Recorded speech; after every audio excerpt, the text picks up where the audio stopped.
കൃപ തോന്നി എനിക്ക് ജ്ഞാനവും ശക്തിയും പ്രദാനം ചെയ്യൂ. അതിനായി ഞാൻ അനന്തകാലമായി പ്രയത്നിച്ചു വരുന്നെങ്കിലും എനിക്കത് ലഭിച്ചിട്ടില്ല. കൃപ തോന്നണേ കൃപാവാരിധേ, ദയ തോന്നണേ ദയാസിന്ധു. പ്രഭു. മഹർഷി വിശ്വാമിത്ര,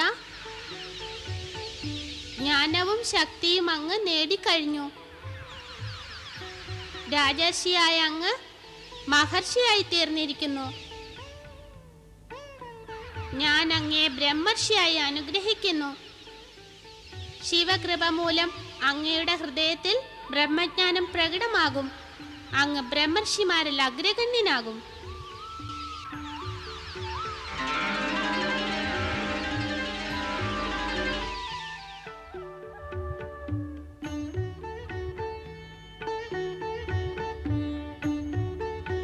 ഓം നമ ശിവായ. ഓം നമ ശിവായ. ബ്രഹ്മർഷി വിശ്വാമിത്ര, താങ്കൾക്ക് ബ്രഹ്മജ്ഞാനം ലഭിച്ചു കഴിഞ്ഞു. താങ്കൾ ബ്രഹ്മജ്ഞാനിയായി തീർന്നു. ഓം നമ ശിവായ. ദുഃഖിതരുടെ രോദനം മാറ്റാനാണ് അങ്ങ് അവതരിച്ചിരിക്കുന്നത്. എന്നിട്ട് സ്വയം കരയുന്നു. അങ്ങയുടെ ലീലാവിലാസം എന്നോട് എന്തിനു ഭഗവാൻ? ജഗത്തിനോട് മതി.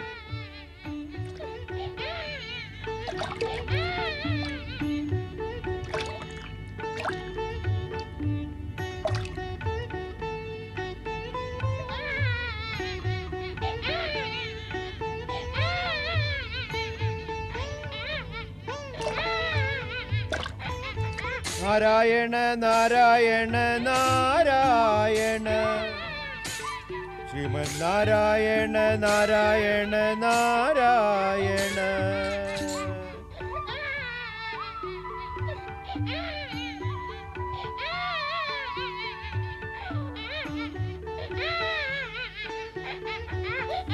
വന്നു പ്രഭോ, വന്നു. നാരദ,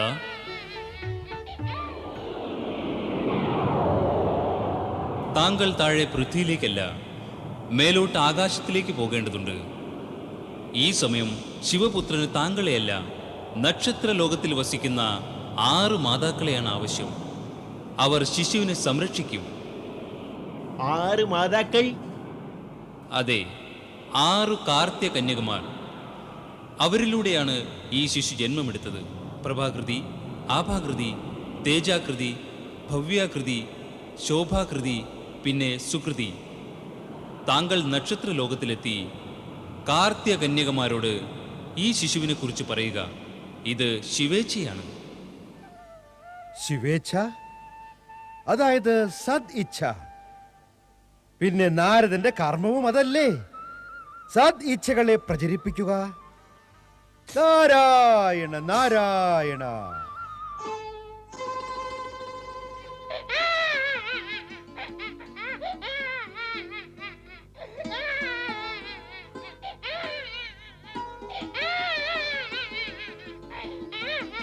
ആരുടെ രോദനമാണ്? ഏതോ ശിശുവിന്റെ രോദനമാണ്. ആരായിരുന്നാലും അത് നമ്മുടെ ഹൃദയത്തിലെ മാതൃഭാവത്തെ ഉണർത്തുകയാണ്. അതെ, എനിക്കും അത് തന്നെ തോന്നുന്നു. എനിക്ക് തോന്നുന്നത് സ്വന്തം ശിശു കരയുന്നത് പോലെയാണ്.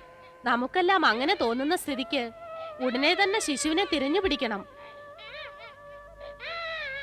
ഭവ്യാകൃതി എന്തെങ്കിലും കണ്ടോ? ഇല്ല. തേജാകൃതി, ഭവ്യാകൃതി, ശോഭാകൃതി, ആഭാകൃതി ആരും ഒന്നും കണ്ടില്ല. നാരായണ നാരായണ. ദേവർഷേ, അങ്ങിവിടെ? അങ്ങ് ത്രിലോകങ്ങളിലും ചരിച്ചുകൊണ്ടിരിക്കുന്നു. ഇന്ന് നക്ഷത്ര ലോകത്തിൽ എങ്ങനെ എത്തി? നാരദൻ ഏത് ലോകത്തിൽ ചെല്ലുന്നതും ലോകമംഗളത്തിന് വേണ്ടിയാണ്. അതെ, ഇന്ന് നക്ഷത്ര ലോകത്തിലും വന്നിരിക്കുന്നു. നിങ്ങളുടെ എല്ലാം മാതൃഭാവം ഉണർന്ന സ്ഥിതിക്ക് ഞാൻ അതിന്റെ സാഫല്യം കാംക്ഷിച്ചു വന്നിരിക്കുകയാണെന്ന് അറിയാമോ? നാരായണ നാരായണ. അങ്ങ് എന്താണ് പറയുന്നത് ദേവർഷേ? ഞാനല്ല, ആ ശിശുവിന്റെ രോദനം പറയുകയാണ്. അവൻ മാതൃത്വത്തിന്റെ അഭാവത്തിൽ വ്യാകുലനാണ്. അതായത് ഏത് ശിശുവിന്റെ രോദനത്താൽ മാതൃത്വം ഉണർന്നുവോ അവന്റെ മാതാക്കളാണ് നിങ്ങൾ. മാതൃഭാവം അകാരണമായി ഉത്ഭവിക്കില്ല. നിങ്ങൾക്കെല്ലാം പൂർവജന്മത്തിൽ ദിവ്യപുത്രന്റെ മാതാക്കളാകുമെന്ന വരം ലഭിച്ചിരുന്നു. ആ വരദാനം ഇപ്പോൾ ഫലിച്ചിരിക്കുന്നു. ആ ദിവ്യ ശിശു നിങ്ങളുടെ മാതൃഭാവം സാർത്ഥകമാക്കും. അതിനാൽ ശരവണക്കാട്ടിലെ ജലത്തിൽ രോദനം കൊണ്ട് നിങ്ങളെല്ലാം വിളിക്കുന്നു. പരംപിതാവ് ബ്രഹ്മദേവന്റെ വരദാനമനുസരിച്ച് മഹാശക്തൻ താരകാസുരന്റെ വധം ഈ ശിശു നിർവഹിക്കും. ദുഷ്ടൻ താരകാസുരന്റെ ദൃഷ്ടി അവനിൽ പതിയാതിരിക്കണം. അതിനാൽ കൗമാരാവസ്ഥയിലെത്തും വരെ അവന്റെ പരിപാലനം ഇവിടെ നക്ഷത്ര ലോകത്തിൽ നിങ്ങൾ തന്നെ നിർവഹിക്കണം. അപ്പോൾ ഞങ്ങൾ അവന്റെ മാതാക്കളാണ്, അവൻ ഞങ്ങളുടെ പുത്രനാണ്. സത്യമാണ് പറഞ്ഞത്. ഈ പുത്രൻ മാതാക്കൾക്ക് പ്രദാനം ചെയ്യുന്ന സുഖമുണ്ടല്ലോ, ജന്മജന്മാന്തരങ്ങളിൽ പോലും നിങ്ങൾ ആ സുഖത്തെ സ്മരിച്ച് സന്തുഷ്ടരായി ഭവിക്കും. ദേവർഷേ, അങ്ങ് സംസാരിക്കുക മാത്രമാണ് ചെയ്യുന്നത്. അങ്ങയുടെ നീണ്ട സംഭാഷണം മാതാവിനും പുത്രനുമിടയിൽ ഉപരോധമാകുന്നു.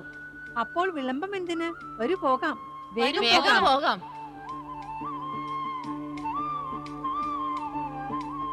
മാതാവിന്റെ ഹൃദയം എപ്പോൾ എങ്ങനെ ഉണ്ടാക്കി പ്രഭോ?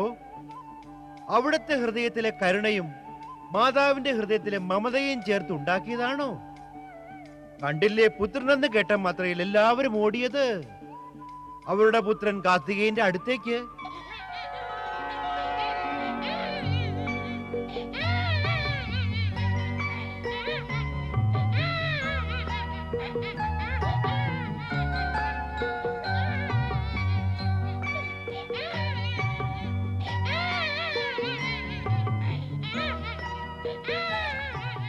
വേണ്ട മോനെ, വേണ്ട.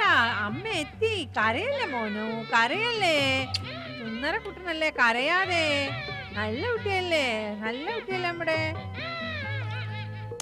എനിക്കെന്താ, ഞാനും അവന്റെ അമ്മയല്ലേ. കരയല്ലേ, കരയില്ലേ പൊന്നുമോൻ. ആ, ഇത് കണ്ടോ? ഇവന്റെ വദനം വല്ലാതെ ക്ഷീണിച്ചിരിക്കുന്നു. നോക്ക്, ഇത് കണ്ടോ? എന്താ? ഞാനും ഇവന്റെ അമ്മയാ. ഇല്ല, നിനക്കോ? എനിക്ക് വേണ്ടേ? എനിക്ക് ഞാ- വേണം. എനിക്ക് ഞാനും ഇവന്റെ അമ്മയാണ്. ഞാനും ഇല്ല. നാരായണ നാരായണ. ശിശുവും രോദനം ചെയ്തുകൊണ്ട് ഇത് ആലോചിക്കുകയായിരിക്കും, എന്റെ മാതാക്കൾ ഇങ്ങനെയാണോ? എന്റെ സമീപം വരുന്നതിനായി തമ്മിൽ തമ്മിൽ ഭേദഭാവം കാണിച്ച് ഓരോരുത്തരായി തമ്മിൽ അകലുന്നു. ആലോചിക്കിൻ ദേവിമാരെ, ആലോചിക്കിൻ. നാരായണ നാരായണ.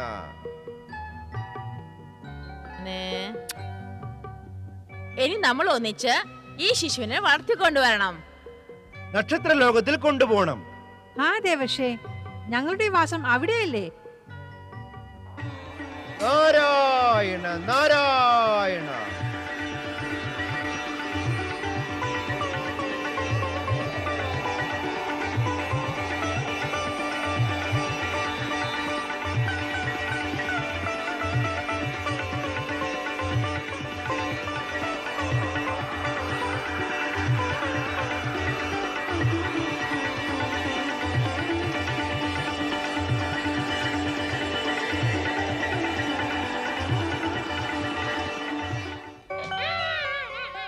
തരൂ, ഇവിടെ തരൂ.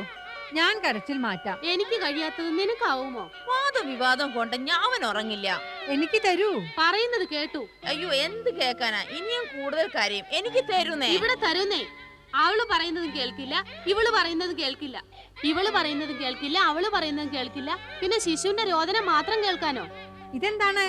ശിശുവിനെ കുറിച്ച് ഇങ്ങനെ ഒരു വിവാദം ശിശുവിന് അഹിതമാവില്ലേ? 6 ശിശുക്കളെ ഒരു മാതാവിന് പാലിക്കാനാകും. ഇവിടെ ഒരു ശിശുവിനെ 6 മാതാക്കൾക്ക് പാലിക്കാനാകുന്നില്ലല്ലോ. 6 ശിശുക്കൾ ഉണ്ടായിരുന്നെങ്കിൽ നമുക്ക് എല്ലാവർക്കും പാലിക്കാമായിരുന്നു.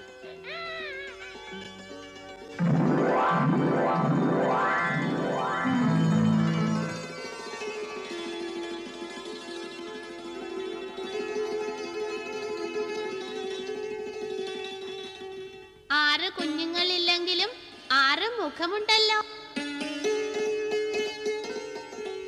സഖിമാരെ, നമ്മുടെ ശിശുവിന്റെ പേരെന്താണ്? കാർത്തികേയൻ. കാർത്തികേയൻ?